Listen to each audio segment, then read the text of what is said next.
Hi friends, my name is Penny Allen, and when my kids were little and I used to be able to read them books before they went to bed at night, we loved Curious George.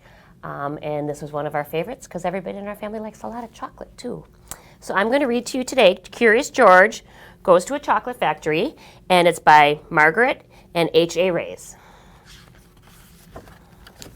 Curious George goes to a chocolate factory. This is George. George was a good little monkey and always very curious. One day George went for a drive with his friend, the man with the yellow hat. "Look, George," said the man, "there's a store in that chocolate factory up ahead. Let's go in for a treat." George loved chocolates. Inside the store, boxes of chocolates were stacked everywhere, but the man with the yellow hat found his favorites right away. "George," he said, "wait here while I buy these. And please stay out of trouble." George looked around the store. He saw chocolate-covered cherries and a fudge-flavored lollipop.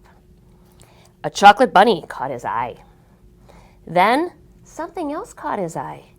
What were all of those people looking at? George was curious. He climbed up to get a better look. Through the window, he saw lots of trays filled with little brown dots. What were all those little brown dots? George was curious. He found a door that led to the other side of the window. The little brown dots were chocolates, of course. A tour guide was showing a group of people how to tell what was inside the chocolates by looking at the little swirls on top. Uh-oh, that page doesn't want to turn. This little swirl means fudge. This one says there's caramel inside. Those are my favorite. And this wiggle is for marshmallow. And this little squiggle is for a truffle. This one, it's a little N. I don't know if you can see it from over there, but that one's for nougat. And the sideways swirl is always for orange fluff.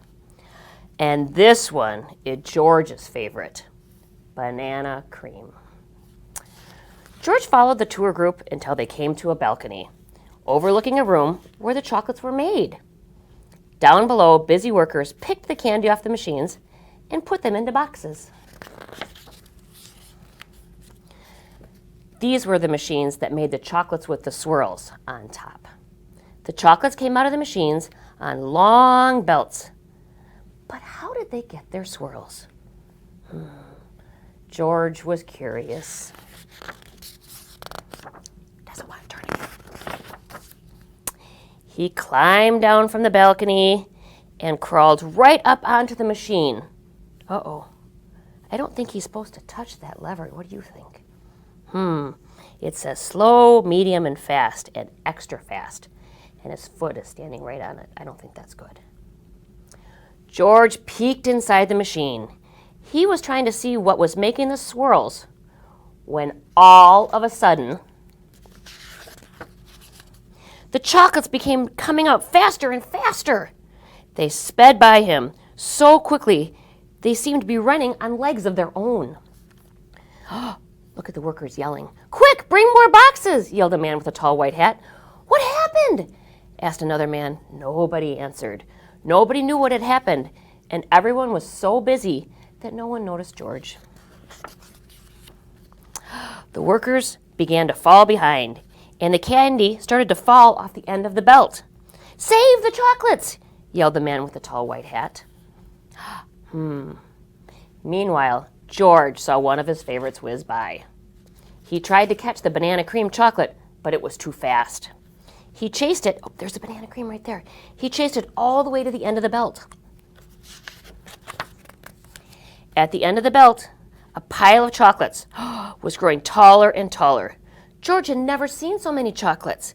As he searched for the banana cream, he put all the others in the box. George was a fast worker. Someone noticed and yelled, "Bring that monkey more boxes. He is helping us catch up with on chocolates." Oh, look at George. I'm not sure he's catching up so much. I think he's eating them. Oh, not all the chocolates made it into the boxes. They're going in his mouth. But no more chocolates fell on the floor.